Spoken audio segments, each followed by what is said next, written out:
ಇದು ಮಾಲ್ಡೀವ್ಸ್ ಅಥವಾ ಬೇರೆ ಮತ್ಯಾವುದೋ ಫಾರಿನ್ ಕಂಟ್ರಿ ಅಲ್ಲ, ಇದು ನಮ್ ಇಂಡಿಯಾ. Trust me.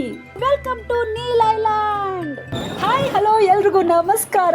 ನಾನು ನಿಮ್ಮ ಸಮೀನಾ. ಸೊ ಇವತ್ತು ನಾವೆಲ್ಲ ನೀಲ್ ಐಲ್ಯಾಂಡ್ ಹೋಗ್ತಾ ಇದೀವಿ. ಸೊ ಅಲ್ಲಿನ ಸ್ಪೆಷಾಲಿಟಿಯನ್ನು ಬನ್ನಿ ತೋರಿಸ್ತೀನಿ. ಇಲ್ಲಿಗೆ ಬಂದು ಇಂಟರ್ನ್ಯಾಷನಲ್ ವೈಬ್ಸ್ ಬರ್ತಾ ಇದೆ.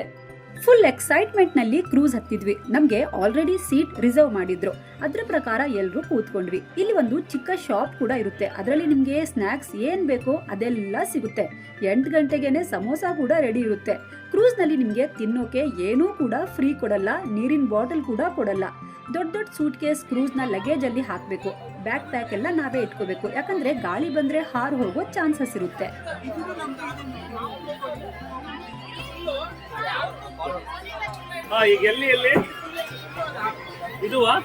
ಒಂದ್ ವಾರ ಏನೂ ಟೆನ್ಷನ್ ಇಲ್ಲ, ಯಾವುದೇ ಜಂಜಾಟ ಇಲ್ಲ. ಮುಖದಲ್ಲಿ ಖುಷಿ, ಕಣ್ಣುಗಳಲ್ಲಿ ಹೊಳಪು ಕಾಣಿಸ್ತಾ ಇದೆ. ಕ್ರೂಸ್ ಇಂದ ಇಳಿದು ಸುಮಾರು ಅರ್ಧ ಕಿಲೋಮೀಟರ್ ವಿತ್ ಲಗೇಜ್ ನಡ್ಕೊಂಡು ನೀಲ್ ಐಲ್ಯಾಂಡ್ ರೀಚ್ ಆದ್ವಿ. ನಿಮ್ಗೆ ಲಗೇಜ್ ಎತ್ಕೊಂಡು ಹೋಗೋಕೆ ಆಗಲ್ಲ ಅಂದ್ರೆ ತಳ್ಳೋ ಗಾಡಿ ಇರುತ್ತೆ. ಒಂದ್ ಸೂಟ್ ಕೇಸ್ಗೆ 20 ರೂಪಾಯಿ ಚಾರ್ಜ್ ಮಾಡ್ತಾರೆ. 20 ರೂಪಾಯಿ ಕೊಟ್ಟು ಆರಾಮಾಗಿ ಕೈ ಬೀಸ್ಕೊಂಡು ವಿಡಿಯೋ ಮಾಡ್ಕೊಂಡು ಹೋಗ್ಬೋದು. ಅಂಡಮಾನ್ ಟೂರಿಸ್ಟ್ ಪ್ಲೇಸ್ ಆಗಿರೋದ್ರಿಂದ ರೋಡ್ ಎಲ್ಲ ತುಂಬಾ ಚೆನ್ನಾಗಿದೆ. ಇದನ್ನ ಭಾರತದ ಭೂಲೋಕದ ಸ್ವರ್ಗ ಅಂತಾನೆ ಕರೀತಾರೆ.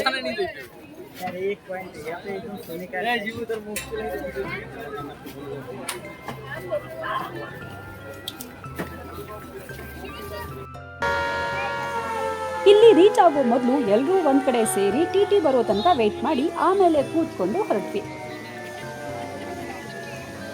ಅಂಡಮಾನ್ ಮತ್ತು ನಿಕೋಬಾರ್ ಐಲ್ಯಾಂಡ್ ಭಾರತದ ಕೇಂದ್ರಾಡಳಿತ ಪ್ರದೇಶ.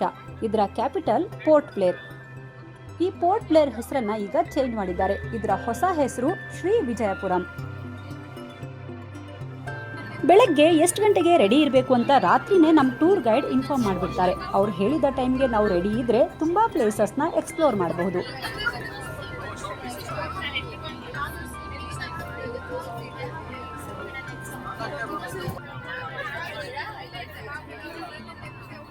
ನೀಲ್ ಐಲ್ಯಾಂಡ್ ನ ಭರತ್ಪುರ್ ಬೀಚ್ಗೆ ಫೈನಲಿ ರೀಚ್ ಆದ್ವಿ.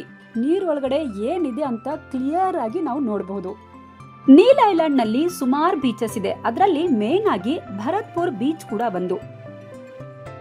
ಇಲ್ಲಿ ಸುಮಾರು ಬೀಚಸ್ ಹೆಸರು ರಾಮಾಯಣದ ಪಾತ್ರಗಳನ್ನ ಹೊಂದಿದೆ. ಈಗ ಈ ಬೀಚ್ ಹೆಸರು ಭರತ್ಪುರ್. ಹಾಗೆ ಸೀತಾಪುರ್, ರಾಮನಗರ್ ಬೀಚ್ ಕೂಡ ಇದೆ. ಲಕ್ಷ್ಮಣ್ಪುರ್ ಬೀಚ್ ಆಲ್ರೆಡಿ ನಾವು ನಿಮ್ಗೆ ತೋರಿಸಿದ್ದೀವಿ. 1-2 ಕಿಲೋಮೀಟರ್ ಆರಾಮಾಗಿ ಸಮುದ್ರದ ಒಳಗಡೆ ನಡ್ಕೊಂಡು ಹೋಗ್ಬಹುದು. ಇಲ್ಲಿ ಮರಳು ಮಾತ್ರ ಸಖತ್ತಾಗಿದೆ. ಚಪ್ಪಲ್, ಶೂಸ್ ಎಲ್ಲ ತೆಗೆದು ಅಲ್ಲೇ ಕಾರ್ನರ್ ಅಲ್ಲಿ ಇಟ್ಬಿಟ್ಟು ಹೋಗ್ಬಹುದು. ನಾಯಿ ಏನಾದ್ರೂ ಎತ್ಕೊಂಡು ಹೋಗ್ಬಿಡುತ್ತೆ ಅನ್ನೋ ಭಯ ಏನಾದ್ರೂ ಇದ್ರೆ ಅದನ್ನ ಕೈಯಲ್ಲಿ ಇಟ್ಕೊಂಡು ನಡಿಬೇಕಷ್ಟೇ. ಕಾಲಲ್ಲಿ ಟಿಕ್ಲಿಂಗ್ ಆಗ್ತಾ ಇರುತ್ತೆ ಇದರ ಒಳಗಡೆ ನಡ್ಕೊಂಡು ಹೋಗ್ತಾ ಇರುವಾಗ. ಅದೊಂಥರ ಖುಷಿ. ಈ ನೀಲ್ ಐಲ್ಯಾಂಡ್ ಚಿಕ್ಕದಾಗಿದ್ರು ಬೀಚಸ್ ನೋಡಿದ್ರೆ ಮನಸ್ಸಿಗೆ ಸಖತ್ ರಿಲ್ಯಾಕ್ಸ್ ಆಗುತ್ತೆ. ನೀಲ್ ಐಲ್ಯಾಂಡ್ ಹೆಸರು ಚೇಂಜ್ ಆಗೋಕೆ ಒಂದು ಕಾರಣನೂ ಇದೆ. 2018ರಲ್ಲಿ ಪ್ರಧಾನಿ ನರೇಂದ್ರ ಮೋದಿ ಅವರು ನೇತಾಜಿ ಸುಭಾಷ್ ಚಂದ್ರ ಬೋಸ್ ಅವರಿಗೆ ಶ್ರದ್ಧಾಂಜಲಿ ಅರ್ಪಿಸಿ ನೀಲ್ ಐಲ್ಯಾಂಡ್ ಹೆಸರನ್ನ ಚೇಂಜ್ ಮಾಡಿ ಶಹೀದ್ ದ್ವೀಪ್ ಅಂತ ಇಟ್ರು. ಸ್ಫಟಿಕದಂತ ನೀರು ನೋಡಿದ ತಕ್ಷಣ ನಮ್ಮ ಮನಸ್ಸೆಲ್ಲ ಮಗು ಆಗೋಗಿತ್ತು. ಗಾಳಿ ಜೊತೆ ನೀರಿನ ಸೌಂಡ್ ಕೇಳ್ತಾ ಇದ್ರೆ ಸ್ಟ್ರೆಸ್ ಎಲ್ಲ ಕಡಿಮೆ ಆಗೋಗುತ್ತೆ ನಿಜ. ಭರತ್ಪುರ್ ಬೀಚ್ ನಲ್ಲಿ ವಾಟರ್ ಆಕ್ಟಿವಿಟೀಸ್ ಕೂಡ ಇದೆ. ಬೇಕಿದ್ರೆ ಅದನ್ನ ಕೂಡ ನೀವು ಮಾಡಬಹುದು. ಅಡ್ವೆಂಚರ್ ಗೇಮ್ಸ್ ಅನ್ನ ನಾವು ಬೇರೆ ಬೀಚ್ ನಲ್ಲಿ ಮಾಡಿದ್ವಿ. ಅದರ ವಿಡಿಯೋ ಕೂಡ ನಾನು ಹಾಕ್ತೀನಿ. ಅದರ ಟಿಕೆಟ್ ಎಷ್ಟು ನಿಮಿಷ ಕರ್ಕೊಂಡು ಹೋಗ್ತಾರೆ ಎಲ್ಲ ಡೀಟೇಲ್ ಕೊಡ್ತೀನಿ ನಿಮ್ಗೆ. ಟ್ರೂ ಫ್ರೆಂಡ್ಶಿಪ್ ಅಂದ್ರೆ ಇದೆ. ಊಟ, ಆಟ, ಮೋಜು, ಮಸ್ತಿ ಎಲ್ಲದರಲ್ಲೂ ಒಂದೇ. ಮನಸ್ಸು ಒಂದೇ, ಆದ್ರೆ ದೇಹ ಮಾತ್ರ ಎರಡಷ್ಟೇ. ಏನ್ ಹೇಳ್ತೀರಾ? ಮಕ್ಕಳು, ದೊಡ್ಡವರು ಎಲ್ಲ ಸೇರ್ಕೊಂಡು ನೀರಲ್ಲಿ ಸಖತ್ ಮಸ್ತ್ ಮಜಾ ಮಾಡಿದ್ವಿ. ಈ ಟೈಮ್ ಮಾತ್ರ ಯಾವತ್ತೂ ಮರೆಯೋಕ್ಕಾಗಲ್ಲ ನಾವೆಲ್ಲ. ಇಲ್ಲಿ ಫುಲ್ ಮರಳೆ ಇರೋದ್ರಿಂದ ಕಾಲಿಗೆ ಏನೂ ಚುಚ್ಚಲ್ಲ. ಸೊ ಹೆಂಗ್ ಬೇಕಂಗ್ ಕುಣಿಬಹುದು. Happy time. ಸ್ಲೋ ಮೋನಲ್ಲಿ ನಮ್ ಹೀರೋ ನಡ್ಕೊಂಡು ಬರ್ತಾ ಇರೋದು ನೋಡಿ. ಇಲ್ಲಿ ನೀವು 3 ಕಲರ್ಸ್ ನೀರು ನೋಡಬಹುದು. ಬಿಳಿ, ಸ್ಕೈ ಬ್ಲೂ ಮತ್ತೆ ಡಾರ್ಕ್ ಬ್ಲೂ. ಇಲ್ಲಿ ನಿಮ್ಗೆ ಎಷ್ಟು ಬೇಕು ಅಷ್ಟು ನೀರಲ್ಲಿ ಆಟ ಆಡಬಹುದು. ನೀರು ಎಷ್ಟು ಕ್ಲಿಯರ್ ಆಗಿದೆ ಅಂದ್ರೆ ದಾಹ ಆದ್ರೆ ಹಂಗೆ ಕುಡ್ಕೊಬಿಡೋಣ ಅನ್ಸುತ್ತೆ. ಬೀಚ್ ಎಷ್ಟು ಕ್ಲೀನ್ ಆಗಿದೆ ಅಂದ್ರೆ ಇದು ನಮ್ಮ ಭಾರತ ದೇಶನ ಅನ್ನೋ ಡೌಟ್ ಕೂಡ ಬಂದ್ಬಿಡುತ್ತೆ ಒಂದೊಂದ್ಸಲ. ಫ್ರೆಂಡ್ಸ್ ಮತ್ತು ಫ್ಯಾಮಿಲಿ ಜೊತೆ ಕ್ವಾಲಿಟಿ ಟೈಮ್ ಕಳೆಯೋಕೆ ಬ್ಯೂಟಿಫುಲ್ ಪ್ಲೇಸ್. ಹಾಗೆ ಇಲ್ಲಿ ಎಲ್ಲ ಭಾಷೆಯ ಜನರು ಸಿಗ್ತಾರೆ. ಅದಕ್ಕೆ ನಿಮಗೆ ಕಮ್ಯುನಿಕೇಷನ್ಗೆ ಏನೂ ಪ್ರಾಬ್ಲಮ್ ಆಗಲ್ಲ. ಇಲ್ಲಿನ ಬೀಚ್ ತುಂಬಾ ಲೆವೆಲ್ ಆಗಿದೆ, ಎಲ್ಲೂ ಗುಂಡಿ ಹಳ್ಳ ಆ ಥರ ಏನೂ ಇಲ್ಲ. ಆರಾಮಾಗಿ ಮಕ್ಕಳನ್ನ ನೀವು ಬಿಟ್ಬಿಟ್ಟು ಕೂತ್ಕೋಬಹುದು ಅಥವಾ ನೀವು ಕೂಡ ಅವ್ರ ಜೊತೆ ಎಂಜಾಯ್ ಮಾಡಬಹುದು.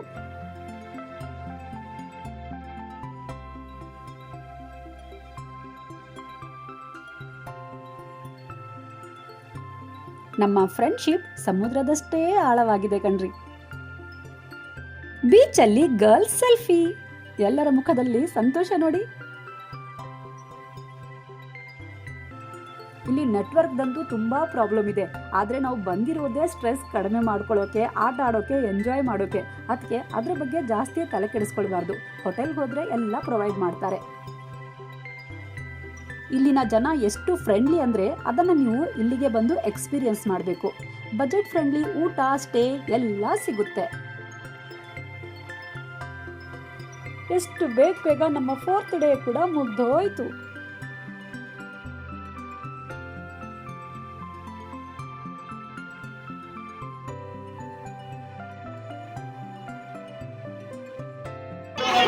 ಇದು ಬರ್ಡೇ ಸೆಲೆಬ್ರೇಷನ್.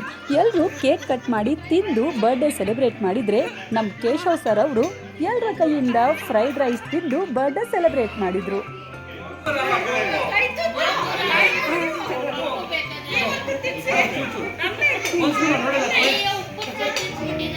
Good morning. ಇವತ್ತು ಅಂಡಮಾನ್ ಟ್ರಿಪ್ನ ನಮ್ಮದು 5th ಡೇ. ಸೊ ಎಲ್ಲರೂ ಸ್ಯಾರಿ ಶೂಟ್ ಮಾಡಿಸೋಣ ಅಂತ ರೆಡಿ ಆಗಿದ್ದೀವಿ. 6:15ಗೆ ಹೊರಡಬೇಕು ಅಂದ್ಕೊಂಡಿದ್ವಿ, ಅದಕ್ಕೆ 5 ಗಂಟೆಗೆ ಎದ್ದಿದ್ದೀವಿ. ರೀಲ್ಸ್ಗೋಸ್ಕರ ಈ ವಿಡಿಯೋ ಮಾಡಿದ್ರೆ ಒಬ್ರು ಕಾಲು ಮತ್ತೊಬ್ರು ತುಳ್ಕೊಂಡು ರೀಲ್ಸ್ ಹೋಗಿ ಕೆರೆ ದಡ ಆಟ ಆಡಿದ್ವಿ.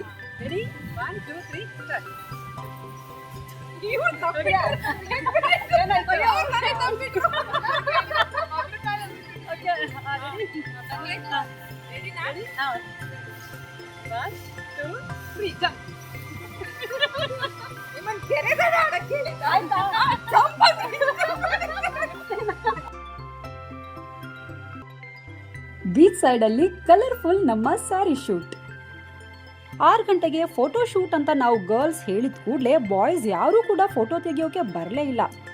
ಹಾಗಾದ್ರೆ ಇಷ್ಟು ಒಳ್ಳೆ ಪಿಕ್ಸ್ ಯಾರು ತೆಗೆದಿದ್ದು ಅಂತ ಕೇಳೋಕೆ ಹೋಗಬೇಡಿ ಆಯ್ತಾ, ಲಾಸ್ಟ್ ಅಲ್ಲಿ ಪ್ರೂಫ್ ಇದೆ. ಬೀಚ್ ಸೈಡ್ ಸ್ಯಾರಿ ಶೂಟ್ ಮಾಡಿಸೋಕೆ 1 ತಿಂಗಳಿಂದ ಮಾತಾಡ್ಕೊಂಡು ಸ್ಯಾರಿ ಸೆಲೆಕ್ಟ್ ಮಾಡಿದ್ದಾರೆ. ಇವರಿಗೆ ಫೋಟೋ ತಕ್ಕೊಡ್ಲಿಲ್ಲ ಅಂದ್ರೆ ಪಾಪ ಹೆಣ್ಮಕ್ಳು ಬೇಜಾರು ಮಾಡ್ಕೋತಾರೆ ಅಂತ ಲಾಸ್ಟ್ ಅಲ್ಲಿ ನಮ್ಮೆಲ್ಲರ ಫೇವ್ರೆಟ್ ಪ್ರಕಾಶ್ ಸರ್ ಬಂದು ಒಳ್ಳೊಳ್ಳೆ ಫೋಟೋ ತೆಗೆದು ಪ್ರೂಫ್ಗೆ ಇರ್ಲಿ ಅಂತ ನಮ್ ಜೊತೆ ಸೆಲ್ಫಿ ತಗೊಂಡ್ರು. ನಮ್ಮ ಮುಂದಿನ ವಿಡಿಯೋದಲ್ಲಿ ವೀರ್ ಸಾವರ್ಕರ್ ಜಿ ಇದ್ದ ಜೈಲ್ ಅಂದ್ರೆ ಬ್ರಿಟಿಷರು ಕಾಲಾಪಾನಿ ಶಿಕ್ಷೆ ಕೊಡ್ತಾ ಇದ್ದ ಸೆಲ್ಯುಲರ್ ಜೈಲ್ ತೋರಿಸ್ತೀನಿ. ಅಲ್ಲಿವರೆಗೂ ಟೇಕ್ ಕೇರ್, ಬಾಯ್.